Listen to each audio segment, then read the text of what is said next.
This lesson is part of the technical analysis series and it's going to cover chart patterns. So this particular lesson will cover some of the most common patterns for continuation, for reversal, and some ambiguous ones, which basically means that they could result in a reversal or a continuation. They're more of an uncertain type of pattern. First, I must say that there are other lessons that I have that cover some different chart patterns. So if you see some here that are not mentioned, namely, I will not talk about head and shoulders or inverse head and shoulders. That is in another lesson that I have. So this lesson is specifically going to talk about individual chart patterns that are not seen anywhere else inside my lessons. With that being said, let's get right into it. So, what are chart patterns? To start it from the very base. A chart pattern is simply the way that the candlesticks or the line, depending on which chart you use, whether it's a candlestick chart or a line chart, it's just the shape of the price action. It's what form does it take.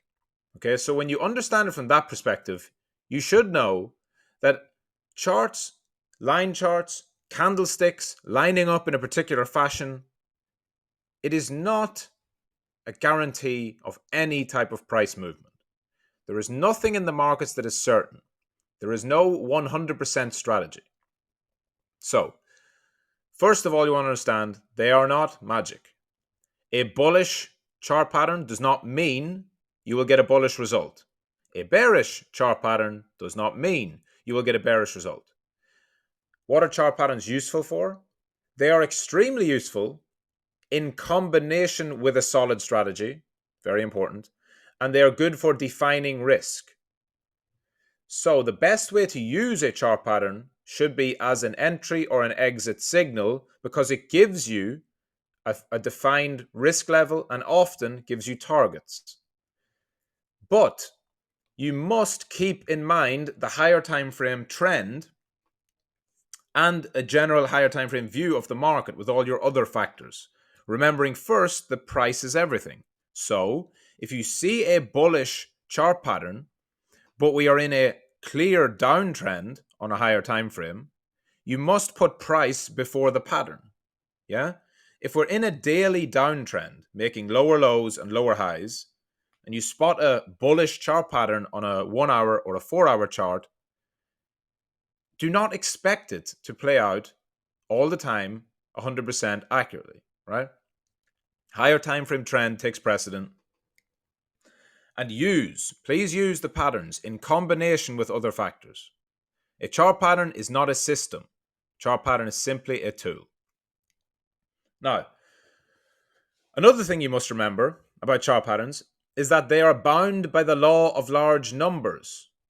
Okay? Meaning, any one individual pattern that we're about to look at, any one of them could go the way you expect it to, or it could go the complete opposite way. It's basically a 50-50 coin flip. If you just see a bullish pattern, it could go up or it could go down. But if you see that bullish pattern and you take it 100 times, 100 trades when that pattern arises, then you can find actual data that would tell you for your system on whatever asset it was and whatever system you were using, you could say, when this chart pattern comes up, this supposedly bullish chart pattern comes up, out of the 100 times I've tested it, it has only worked in my favor 23 times. And the total across those 100 trades, I actually lost money. So therefore, even though it's a bullish chart pattern, I can say that's not enough. For this particular pattern on this particular coin, the chart pattern doesn't seem to work. That is your only true way of knowing if a pattern is bullish or bearish. Now, another extremely important thing that you must not do, you must not try to counter trade patterns. This is an obvious trap that many, many traders fall into. So you'll hear people say, oh, it's not as simple as a bullish chart pattern. You're just going to think like the crowd. You're going to think like a sheep. If you think that a bullish pennant is going to break upwards all the time, you're just going to get wrecked. Don't be so dumb. But what are you going to do? Are you going to short into a bullish pattern? No. You should not counter trade against a pattern. You simply take the pattern in the context that is presented, and you either action a trade in the direction it says, or you don't. You do not have to use them, but you absolutely should not counter trade them, because they are bullish and bearish patterns for a reason. They are continuation or reversal patterns for a reason. Right? Nothing exists for no reason. They are generally considered to be either bullish or bearish, depending on how they form. You do not try and be smarter than the market and say, all the retail are going to be shorting this bearish pattern, I'm going to go long. No, because likely you will just get wrecked. Much like in a previous lesson you've watched on market structure, you have what's known as a market structure break, which leads to often a trend reversal. Okay? And I've had students in the past say to me, well, how do we know if a market structure break is going to fail?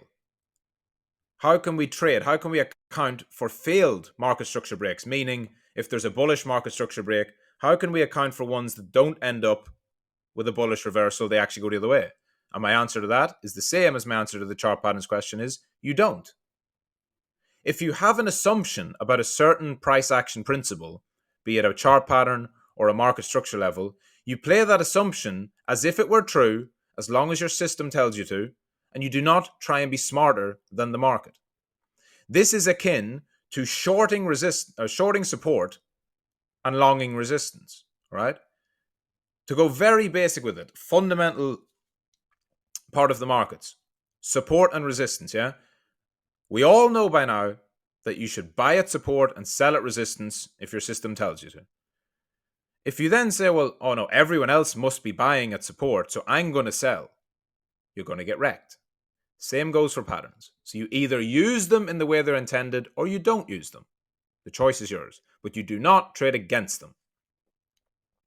With that said, I'm going to get into the patterns now and explain why they're used best, in the fact that they define your risk. So, first, I'm going to look at continuation patterns. Continuation patterns are all on the screen. Now, I'm not going to spend 25 minutes talking about each pattern inside out, because guess what? It's not about the pattern. The important part with these patterns is that you can hone your pattern recognition skills so you can notice them, so that when you're doing your charting, you can actually draw these out on the chart and say, okay, this is a potential falling wedge, rising wedge, or whatever. Then, if the other factors in your system aligns with the shape of the pattern, you can take an entry and use the pattern as your invalidation. Let me explain. So on the screen, we have the continuation patterns. That means that whatever direction the trend was moving before the pattern formed, you would expect price to go in that same direction. So the falling wedge starts with a pump, has a retracement in a falling wedge shape, and then has another pump. Rising wedge is just the opposite. It starts with a downtrend, it has a bounce, but in a wedge formation, and a wedge is where it narrows with each bounce, with each new leg of that bounce, it gets narrower and narrower. And then it goes, continuation, to the downside, right? If you see that and your system says that you can take a trade based on that, you simply use the part that's in red to define where your stop goes. Now, for a falling wedge, it's actually one of the better ones because it offers a target and a stop, right? So, if your system says that we are bullish and you want to get long and you see a falling wedge and it breaks out of the top part here, if it breaks out of the top line of the wedge and it's moving up, you know where your risk is. You very simply take that trade, define your risk by putting your stop below where that level is, and let it play out. If it wins, great. If it loses, guess what? Remember what I said a moment ago. The law of large numbers applies. It is not a 100% guarantee of accuracy, but one of the biggest problems that traders have, especially new traders, is conviction. Meaning, they second guess themselves. Meaning, when it goes time to actually take the trade, they think, I don't know if I should take this one, or I don't know where I should put my stop, I don't know where I should target. This answers all that for you. The chart pattern helps you to define your risk, and you say, okay, I'm going long because my system was already saying bullish and I see a falling wedge and it meets these rules. Therefore, I'm going long and my stop loss goes below the wedge. That is the entire purpose of them. It helps you define your risk. Far from being dumb retail or being a silly way to trade, it's the opposite. It defines your risk. It makes you better. It makes you a better trader. All right? Because you actually stick to a rule from a system rather than just saying, I'm going to go long because I think it's going up, or I'm going to place my stop loss 1% below price because that's what I saw on YouTube. No, you can trade professionally by managing and defining your risk. Patterns can help you do that. All right? So falling wedge, continuation to the upside. The reason falling wedge and rising wedge are good in terms of good for the principles I'm teaching is that when it breaks out of the top line here on the falling wedge or the bottom line on the rising wedge, you have a clear target. It was the previous high that was set in the falling wedge before the retracement, or the previous low that was set before the bounce in the rising wedge, right? So you have a clear stop loss and you have a clear target. Perfect. That takes all that thinking away for you. You don't have to think, where should I put my stop? Where should I put my target? You already know it. Your system tells you. Nice. Perfect. For any new developing trader, that will be freeing for you. That should be like music to your ears. Now let's get into the other ones. A bullish rectangle and a bearish rectangle are essentially just where price goes up and then sideways. Okay? There's a difference between a rectangle and a flag. A flag I talk about in other lessons, and I talk about it in many other places. But a bullish rectangle is where it goes up and sideways. So you could draw two horizontal lines. Now, of course, in real life, in the real markets, it's not going to look exactly like that, but you get the idea. If price goes up and you can roughly draw two horizontal lines across it, that's a rectangle. If it breaks out of the top of the rectangle, you now know where your risk is. Your stop loss goes below the low of the rectangle. Nice and easy. That's how you define your risk on a bullish rectangle. Bearish rectangle, exact same, just in reverse. So I won't waste time on it. Bullish pennant, similar to a rectangle to the naked eye, but there's a key difference, is that when it comes up or down, it compresses in a pattern where it's making lower highs and higher lows on a bullish pennant, yeah? Or making higher lows and lower highs on a bearish pennant. So it's looking like it's squeezing into, if it went all the way, it would squeeze right into nothing. So that's a pennant. That's the difference of a pennant and a rectangle. Same principle though, when it breaks out and goes up, your stop loss goes below the bottom of the pennant or above the top of the pennant if it's bearish. So those are continuation ones, the most common ones. Continuation patterns, like I said, you expect price to go in that direction. It will not be right every single time. It will not be 100% accurate, but the principle you should take as a trader is, if I see a falling wedge, I am not going to go short. If I see a rising wedge, I am not going to go long. That's the frame you should have. So you don't always have to take trades based on them, but if you wanted to go long and you saw a rising wedge, it should at least make you pause and say, well, how strong are the rest of the signals in my system? Because I see a rising wedge here, which is typically a bearish pattern. So am I going to go strong into a long here whenever the market's telling me something different? So it can help you avoid trades, or if you are already biased in that direction, it can help you to enter and define your risk. So those are the continuation patterns. I'll talk a little bit now about targets for the other ones. Because in the traditional textbooks or fucking YouTube videos, wherever you might learn patterns from, there's a lot of misguided information. One of the worst things I personally see is the target for a rectangle or a pennant. Generally, they say, draw the length of the leg up or down, all right? So take the length of this leg and then add that on to the top, and that's your next target. To me, that is super basic and very, very, very misguided information. It's basically saying, assume that the market's going to go up the same amount again, and that's your target. That's where you would take profit hypothetically. I don't think that's very good. I think what you should do is combine this with one of the many other lessons I have, on either support and resistance, where you can find solid levels of supply and demand. You could find liquidity levels above key highs and below key lows. You could find order blocks. You could find price inefficiencies. You could use trend lines. There's infinite more reliable and consistent ways to define your targets rather than just some arbitrary draw a line across it and then superimpose that across the top or the bottom. All right. So the reason the falling wedge and rising wedge are good is because they have that. They have a key high or a key low already. But with the other ones, don't just draw randomly. This went up, 300 points before it went into a pennant, so I'm going to put another 300 points on top. No. Get your other factors, like I mentioned a second ago. Now, reversal patterns. There are more reversal patterns in this, but again, they've been talked about in other lessons. Double tops, exhaustion tops. There's many patterns about tops and bottoms, and I have an entire lesson on them. It's called reversals. But these are reversal patterns, and the two most common ones, which are a falling wedge and a rising wedge. Don't need to spend too much time on it. Only thing you have to say is a falling wedge looks like the one on the left. If it breaks out of the bottoming pattern on the falling wedge, you have a clear target, which was the highest high of this downtrend, right? And then, of course, if you want to have a second target, it would be wherever the next high was before the last downtrend leg. And your stop goes below the wedge. Rising wedge, much the same. The low before the last climb up, your stop goes above the high. That's your first target. Second target would be wherever the next low is, right? Very simple. That's how they look on the chart. So you want to take those and apply them to the chart. Look for them, spot them, test them. How do they work? Do they work better on this asset or that asset, this time frame or that time frame? Remember, it's not magic just by itself. And then there are a couple of ambiguous patterns. Ambiguous simply means it could go either way, right? It's not clear.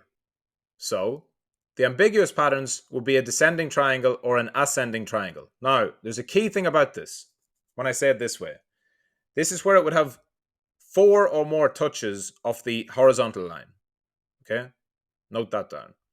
4 or more touches of the horizontal line. Because you will know from support and resistance lessons that the more times price touches off of a resistance or a support, generally, you would say it's more likely to break.